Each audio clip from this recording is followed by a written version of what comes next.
Bismillahirrahmanirrahim.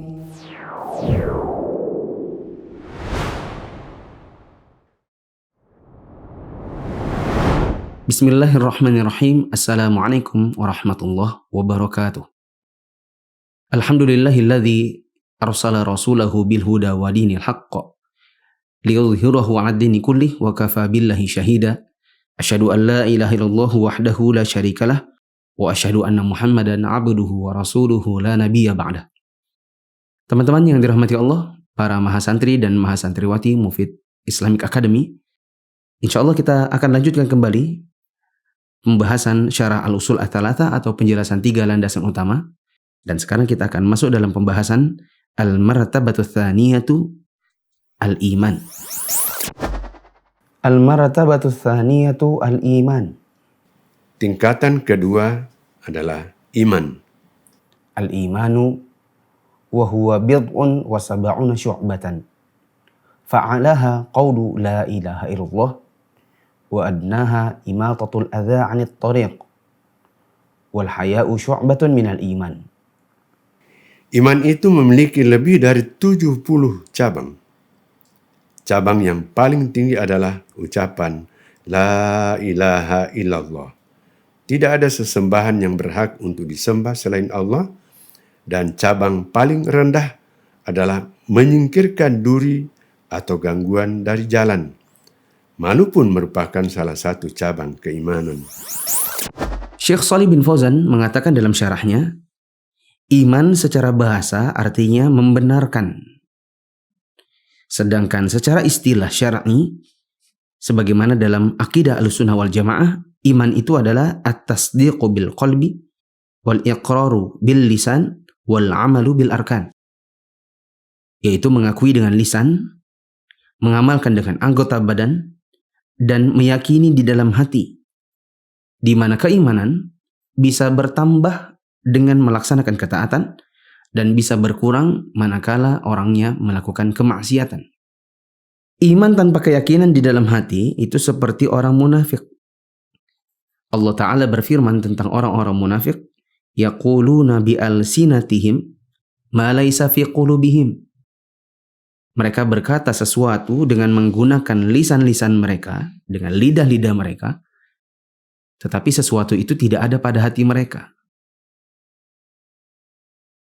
Iman juga harus disertai dengan amalan ketaatan dengan anggota badan, yaitu mengerjakan hal-hal yang diwajibkan dan menjauhi apa-apa yang dilarang. Ya, tidak benar apabila ada orang mengatakan saya beriman, tetapi tidak ada amalan anggota badan. Dan kata Syekh Shalih bin Fauzan, di antara amalan ketaatan yang merupakan bagian dari keimanan, ada yang merupakan pokok iman, dan ada yang merupakan pelengkap iman. Ada yang merupakan pokok iman, ya, bagian dari inti keimanan, dan ada yang penyempurnanya. Kalau teman-teman punya buku penjelasan tiga landasan utama yang kami terjemahkan ini, di halaman sebelahnya saya carikan cabang-cabang keimanan, baik yang berupa amalan hati, yang berupa amalan lisan, dan yang merupakan amalan anggota badan. Nah, di mana kalau kita lihat seluruh cabang-cabang iman ini, ada yang merupakan pokok keimanan. Ya, seperti iman kepada Allah, iman kepada malaikat, kitab, rasul, hari akhir, takdir. Dan ada yang merupakan pelengkap, yaitu penyempurna, seperti bersedekah, menepati janji, berkasih sayang. Yang kalau ada cabang seperti ini dalam diri seseorang, maka imannya semakin sempurna. Islam dan iman, jika disebutkan secara bersamaan, berarti iman ada makna sendiri, Islam ada makna sendiri. Tapi kalau dia disebutkan secara terpisah, maka ya Islam itu iman, iman itu Islam. Ya, ini seperti kata fakir dengan miskin. Kalau digabung, disebut bersamaan, Fakir itu ada makna khusus sendiri, miskin juga ada makna khusus tersendiri. Tapi kalau kita pisah, kita nyebut fakir saja tanpa miskin, berarti maknanya adalah miskin. Kalau kita nyebut miskin, berarti maknanya adalah fakir. Disebutkan di sini, bila Islam dan iman disebutkan secara bersamaan, maka maknanya sendiri-sendiri. Di mana Islam, maknanya adalah amalan zahir, yaitu rukun Islam yang 5, dan sudah lewat pembahasannya.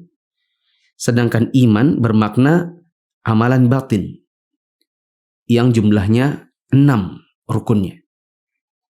Nanti akan disebutkan insya Allah. Dan keduanya, baik amalan zahir atau amalan yang nampak maupun amalan yang batin yang tidak nampak, keduanya harus ada pada diri seseorang supaya dia menjadi orang yang Islam lagi beriman. Disebutkan oleh Syekh Shalih bin Fauzan di sini, iman memiliki lebih dari 70 cabang. Sebagaimana disebutkan dalam hadis Nabi sallallahu alaihi wasallam, al-imanu bid'un wa sab'un au bid'un wa sittuna syu'bah. Iman itu memiliki 70-an atau 60-an cabang. Fa'afdaluha qawlu la ilaha illallah wa adnaha imatatul adha 'anit tariq wal haya'u syu'batun minal iman. Cabang iman yang paling tinggi adalah ucapan la ilaha illallah, tidak ada sesembahan yang berhak disembah selain Allah, dan cabang yang paling rendah adalah menyingkirkan duri atau gangguan dari jalan, dan malu merupakan salah satu dari cabang iman. Hadits ini hadits yang sahih riwayat Bukhari dan Muslim. Kata bid'un artinya penyebutan angka antara 3 sampai 9. Maka kalau bid'un wa sab'un, bid' ditambah 70 berarti kurang lebih 73 sampai 79. Dalam riwayat yang lain bid'un wa sittun, bid' tambah 60 berarti kurang lebih 63an cabang sampai 69an cabang. Adapun yang saya kumpulkan sebagai catatan kaki di sini ada 69. Nah, saya tidak akan rincikan 69 ini karena terlalu panjang. Teman-teman bisa membaca di buku yang sudah kami terjemahkan ini. Tapi saya sebutkan saja bahwa cabang iman, cabang terbesarnya ada 3. Amalan hati, amalan lisan, dan ada amalan anggota badan. Disebutkan dalam catatan kaki ini, amalan hati ada 24 cabang. Sedangkan amalan lisan ada 7 cabang. Adapun amalan anggota badan ada 38 cabang. Yang 38 cabang ini dibagi lagi menjadi 3 model. Yaitu cabang yang berkaitan dengan individu ada 15 cabang, cabang yang berkaitan dengan hak pengikut ada 6 cabang, dan cabang yang berkaitan dengan urusan umum ada 17 cabang, sehingga kalau di total jumlahnya adalah 69. Wallahu a'lam bishawab. Disebutkan oleh Syekh Shalih bin Fauzan, cabang iman yang paling tinggi adalah ucapan la ilaha illallah.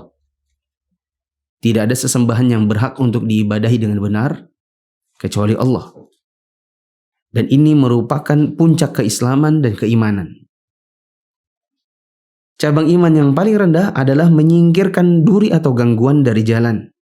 Seperti batu, duri, atau hal-hal apapun yang bisa menyakiti manusia. Syekh Shalih bin Fauzan menambahkan, meletakkan gangguan dan hal-hal yang dapat menyakiti manusia di jalan adalah diharamkan di dalam Islam karena dapat mengganggu dan membahayakan orang yang melaluinya. Ya, karena menyingkirkan gangguan dari jalan adalah cabang keimanan, berarti sengaja meletakkan gangguan di tengah jalan itu bisa mengurangi keimanan. Diberikan contoh di sini, memarkir kendaraan di tengah jalan. Contoh, ada komplek yang rumahnya itu kecil-kecil, tanahnya cuman misalnya 7x11. Ada orang punya mobil 2. Satu masuk di garasi, satu depan pagar. Sementara lebar jalan gang itu hanya 4 meter. Kita bayangkan kalau ada tetangga berdepanan rumah, punya logika yang kurang lebih sama. Gampang. Kita bisa parkir di depan rumah. Maka jalanan 4 meter diisi 2 mobil berjajar. Bagaimana kira-kira di tengah? Sempit. Ya. Orang mau melalui jalan itu nggak bisa. Sehingga ada juga yang mengatakan, siapkan carport di depan rumah Anda, baru Anda beli mobil. Supaya Anda tidak meletakkan mobil itu di tengah jalan dan memarkir kendaraan menyempitkan orang. Ada lagi orang, karena tanahnya kecil, akhirnya moncong mobilnya makan setengah jalan. Ya.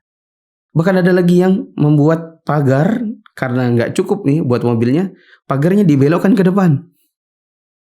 Akhirnya orang nggak bisa jalan karena ada moncong pagarnya. Ini diantara cermin-cermin orang yang meletakkan gangguan di tengah jalan dan menyusahkan orang lain. Contoh yang lain, mengalirkan air dari rumah ke jalan. Ini sering dilakukan oleh sebagian orang yang cuci mobil atau cuci motor, tapi depan rumahnya nggak ada paritnya. Jadi airnya ngalir ke jalan. Karena jalan itu akhirnya basah, dilalui oleh motor, dilalui mobil. Lama-lama semennya tergerus. Lama-lama jadi kubangan air. Turun hujan, dilalui ban-ban dan akhirnya tambah bolong, tambah rusak jalanan. Maka kalau kita mau bikin rumah, siapkan juga parit di depan halaman rumah untuk menahan air mengalir dari halaman kita ke jalanan. Contoh yang lain, melempar batu, besi, dan kayu ke tengah jalan, membuat lubang di tengah jalan. Ada perbuatan sebagian orang yang karena punya usaha misalnya tambal ban, lalu dia sengaja melempar paku beberapa kilo dari tempat usahanya supaya di sana ada orang pecah ban lalu mampir ke tempatnya. Ya, memperbaiki ban di tempat usahanya. Ini adalah cermin orang yang kurang iman karena justru meletakkan gangguan di tengah jalan. Sering juga kita dapati ada sebagian orang yang karena ingin menyalurkan aspirasi kelompok atau kepentingan pribadi dan golongan, sengaja meletakkan ban di tengah jalan lalu dibakar. Nah, kita sering menamakannya demonstrasi. Sementara yang punya kepentingan yang sama, itu tidak setiap orang. Lalu orang yang tidak punya kepentingan, atau orang yang juga memiliki kepentingan yang juga harus didahulukan. Seperti orang mau ke rumah sakit, ibu hamil yang sudah hampir melahirkan. Jadi terhalang karena ban-ban yang dipasang di tengah jalan dan dibakar dan mereka tidak bisa melewatinya. Nah, wallahu a'lam bishawab. Kata Syekh Shalih bin Fauzan di sini, menyingkirkan gangguan dari jalan menunjukkan adanya iman, berarti meletakkan gangguan di jalan menunjukkan kekufuran kecil pada diri pelakunya, yaitu kekurangan iman. Malu pun merupakan salah satu cabang iman. Hanya saja, malu ada yang terpuji dan ada yang tercela. Malu yang terpuji adalah malu yang mendorong seseorang untuk melakukan kebaikan dan mencegahnya berbuat keburukan. Ini malu terpuji. Sedangkan malu yang tercela adalah yang justru mencegahnya dari berbuat kebaikan. Seperti malu menuntut ilmu. Ada sebagian orang mengatakan, saya ini belum belajar, saya malu untuk gabung di situ. Padahal bisa jadi yang sudah bergabung pun orang-orang yang kekurangan ilmu yang mau belajar. Ya. Ada lagi orang malu bertanya dalam masalah-masalah agama yang sebenarnya belum dia pahami. Ya. Ada masalah rumah tangga, tidak tahu cara menyelesaikannya. Dia malu untuk bertanya kepada ahli ilmu, akhirnya yang ditempuh langsung bercerai, langsung mengucapkan kata talak. Ya.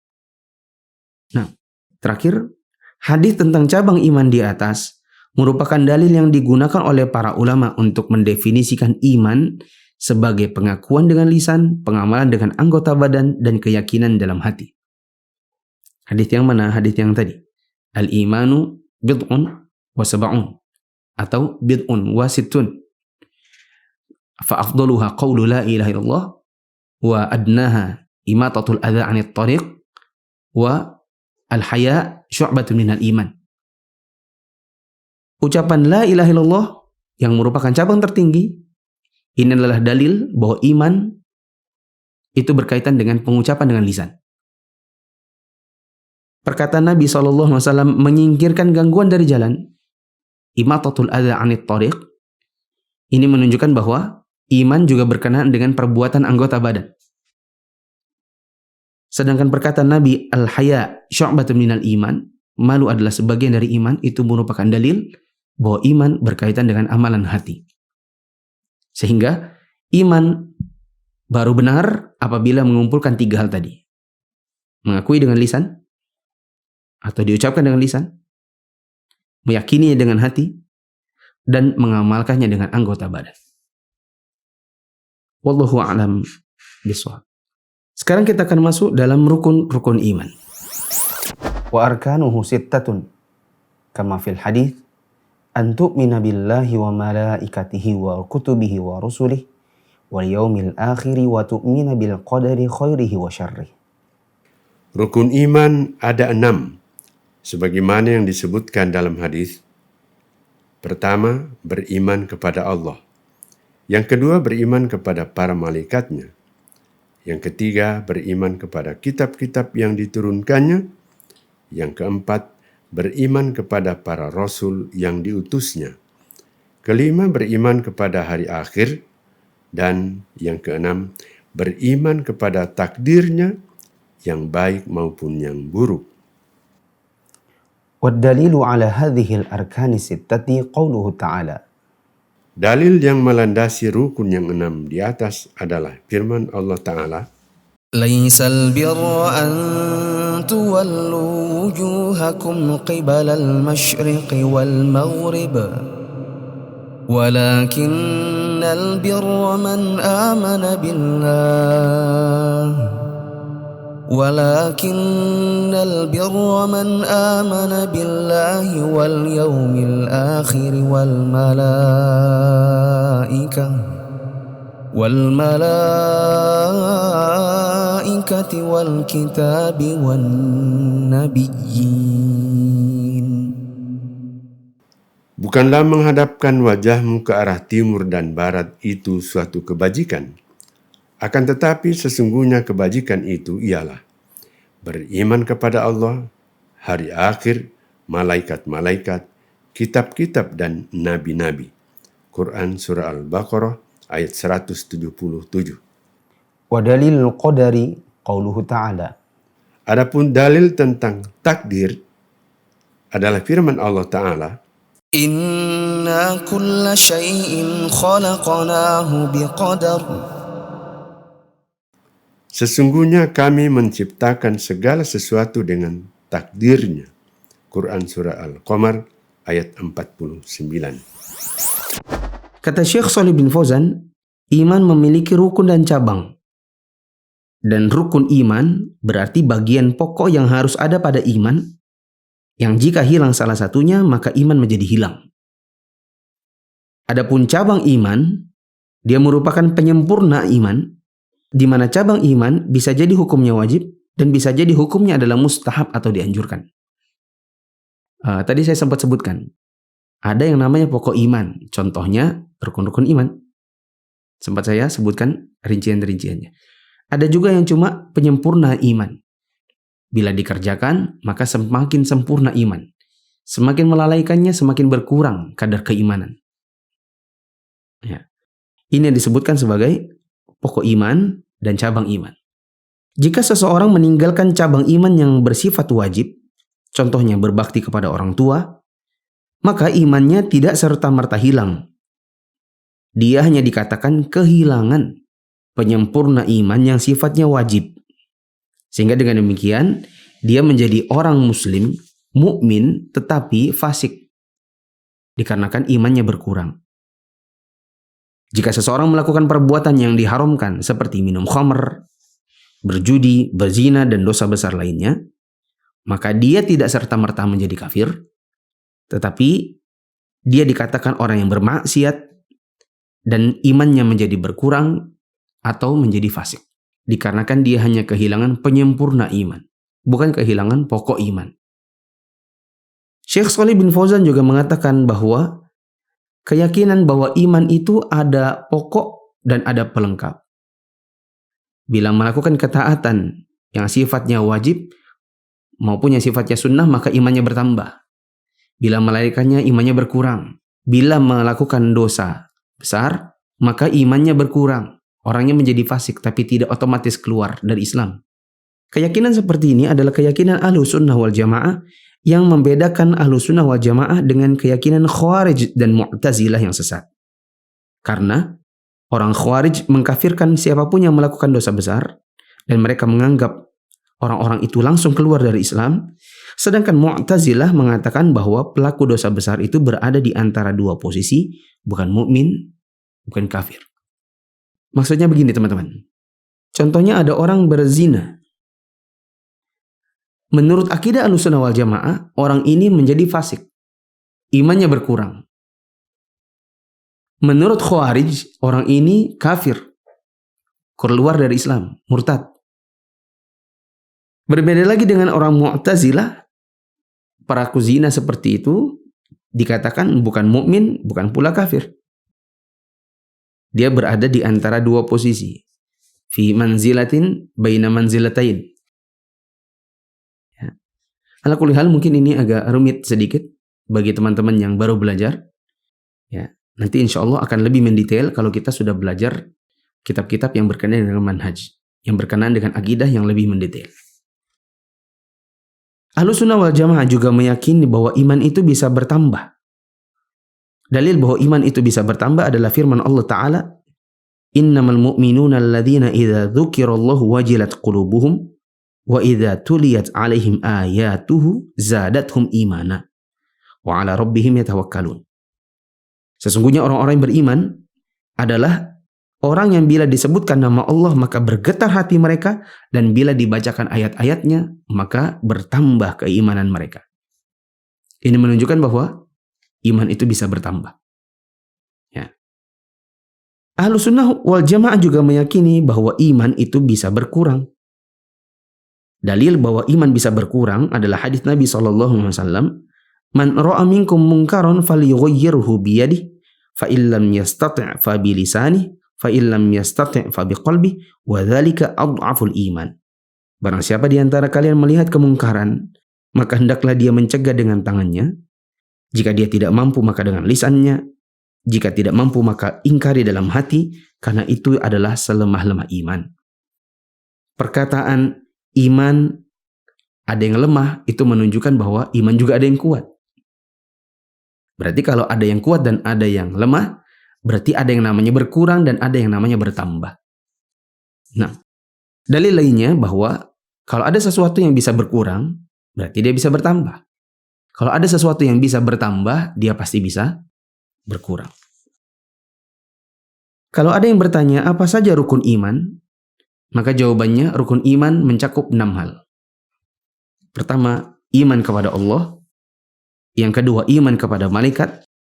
Yang ketiga, iman kepada kitab-kitab Allah. Yang keempat, iman kepada Rasul yang diutus Allah. Yang kelima, iman kepada hari akhir. Dan yang keenam adalah iman kepada takdir Allah yang baik maupun yang buruk, dan insya Allah masing-masingnya akan kita detailkan pada video yang berikutnya. Sebagai penutup video ini, kita ringkaskan beberapa hal. Pertama, bahwa iman secara bahasa artinya membenarkan. Adapun secara istilah menurut akidah Ahlussunnah wal Jamaah mencakup 3 hal. Pengakuan dengan lisan, keyakinan dengan hati, dan pengamalan dengan anggota badan. Iman ini bisa berkurang, bisa bertambah, berkurang dengan kemaksiatan, dan bertambah dengan melakukan ketaatan. Iman juga harus disertai dengan keyakinan dengan hati, karena bila tidak, maka itu menjadi seperti orang munafik. Iman juga harus disertai dengan amalan anggota badan. Tidak cukup hanya meyakini dan mengucapkan dengan lisan, tetapi harus juga dengan pengamalan anggota badan. Amalan dengan anggota badan ada yang sifatnya pokok iman, dan ada yang sifatnya pelengkap atau penyempurna iman. Islam dan iman bila disebutkan bersamaan, berarti Islam adalah rukun Islam atau amalan zahir, sedangkan iman adalah rukun iman yang 6, yang merupakan amalan batin. Tapi bila Islam dan iman disebutkan secara terpisah atau disebutkan secara tersendiri, berarti iman yang dimaksud adalah mencakup Islam dan Islam mencakup iman. Iman memiliki 70-an cabang. Ada riwayat yang menyebutkan 73 sampai 79 dan ada riwayat 63 sampai 69. Sedangkan di dalam buku, di dalam catatan kaki yang kami cantumkan, jumlahnya ada 69. Cabang iman tertinggi adalah ucapan la ilaha illallah, dan cabang iman yang paling rendah adalah menyingkirkan gangguan dari jalan. Malu termasuk di antara cabang iman. Apabila seseorang meletakkan gangguan di tengah jalan, maka itu menunjukkan kurangnya iman. Sebagai konsekuensi dari perkataan Nabi SAW bahwa menyingkirkan gangguan dari jalan adalah bentuk cabang iman. Di antara contoh orang meletakkan gangguan di jalan adalah meletakkan batu, kayu, paku, bahkan yang juga banyak dikerjakan kaum muslimin atau masyarakat kita, yaitu memarkir kendaraan secara sembrono di tengah jalan, menyempitkan jalanan orang, mengalirkan air ke jalanan, meletakkan perkara kas pribadi di jalanan, ya, dan lain-lain. Oh ya, ada contoh yang tidak saya sebutkan tadi. Misalnya seseorang memiliki outdoornya AC, yang outdoornya ini memakan badan jalan. Malu juga merupakan cabang keimanan, tapi malu ada yang terpuji dan ada yang tercela.